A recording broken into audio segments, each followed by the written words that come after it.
What's up, y'all, and welcome back to Wavez Weekly, where I talk about current things happening in the video game industry and video game news. On episode 1 of Wavez Weekly, I talked about Death Stranding 2's possible PC release and how excited I am for it, and we finally got some more information on it, believe it or not. On Sunday, Hideo Kojima posted on Instagram a picture of a monitor with a Hideo Kojima game in the Death Stranding font. And as y'all know, the state of play is coming up this Thursday. And it's very possible, since the Death Stranding 2 release has been out for about 6 to 8 months, it's very possible that in the state of play we could see an announcement for the Death Stranding 2 on PC trailer. Now, is this hardcore hopium? Yes, it is.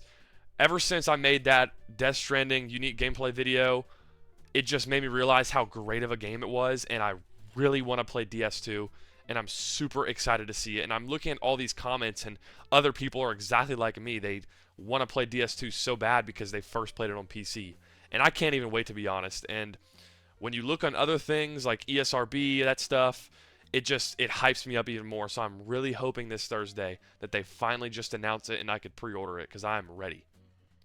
Some people also say it could have been a little hype thing for Fizzant or OD, the two other games Hideo Kojima announced, or even for his Netflix series Isolation. And I'd love to see those, because I'm sure those games are going to be great because they're written by Kojima. But it just makes more sense for it to be a PC release trailer. We haven't seen much Death Stranding news at all recently, and I think Kojima just posting this is just kind of obvious. Could just be me hoping, but I really hope it's true. One thing I've also been really hyped for is Resident Evil Requiem. Back when it was announced, I was really hyped. We get to see a new story from Leon and new characters and a ton of other stuff. I mean, it looks like it's going to be great, and it's showing off a lot of new features that we haven't really seen before in Resident Evil games that kind of have drawbacks from the other ones as well. But while we're on the topic of Resident Evil, I want to talk about the Resident Evil 5 alleged remake. And notice how I'm also talking about ESRB a lot in this video. It's once again them who caused this little leak to happen. Because according to Otaku, an Xbox Series page for Resident Evil 5 has appeared in the rating board's website.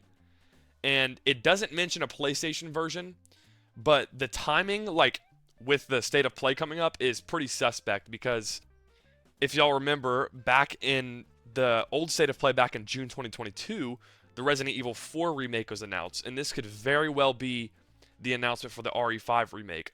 But one thing that makes me think otherwise is, with Requiem about to launch, they might not want to announce another game. It would be kind of weird for them to do that. I just don't know if they're quite ready to announce it yet, but we know that there is one in the works, and it would only make sense for them to make an RE5 remake after RE4, of course. And while the game, wasn't very received well, and I played the whole thing, I didn't really like it too much. I would definitely be willing to go back and play a remake of the game, and to see if they've really changed any aspects that people didn't like and, just improved on.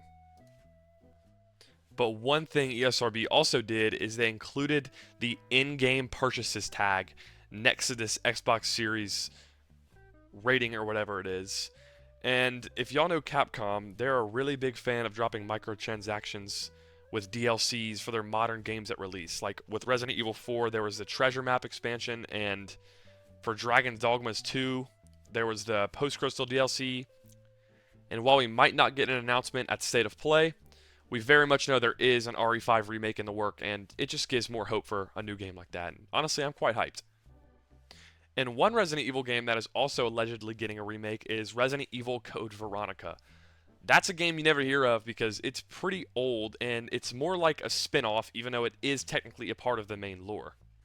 But for a while now, people have been saying that it might even launch alongside with Requiem. I doubt they are going to announce it as well at the State of Play, but it can very much launch quite soon after Requiem, and maybe it even connects with the story in a certain way, where they might even drop it a couple months or a couple days after. That'd be crazy. I would think they would drop Code Veronica before an RE5 remake, because RE5 wasn't received very well, and a lot of people are saying, oh, well, they might do the games in order and then do all the spin-off ones last. I think it's going to make more sense if they're going to do older popular titles, because a lot of Resident Evil fans don't even know about Code Veronica. It's a pretty niche game among some of the modern fans of the game, especially. And I think it would just make more sense if they dropped it before an RE5 remake. Another thing we could also possibly see at the State of Play is a new game from It Takes Two and Split Fiction director. The director, Joseph Fares, the guy who came storming into the Game Awards to announce Split Fiction, apparently is already teasing his next game on social media. We could see him just standing in front of the motion capture actors, just having a good time with them. But it seems he doesn't want people to know who the people have cast yet. I mean, obviously, it's probably not coming out until a long time, but he's teasing it, so that's a good piece of news that we can know for it to come out soon. I personally haven't even played It Takes Two or Split Fiction because nobody wants to play it with me. But they seem like really fun games, and I do want to give them a try one day once somebody actually wants to sit down and play one of them with me. But they seem pretty anticipated, and a lot of people are showing that they're excited for it. But Joseph also said that it's very early in development, so we're probably not going to see something for a while, and maybe not at the State of Play. But anyways, y'all, that's it for Wavez Weekly number 2. I hope y'all enjoyed today's little short episode, and hope y'all have a great one. Later.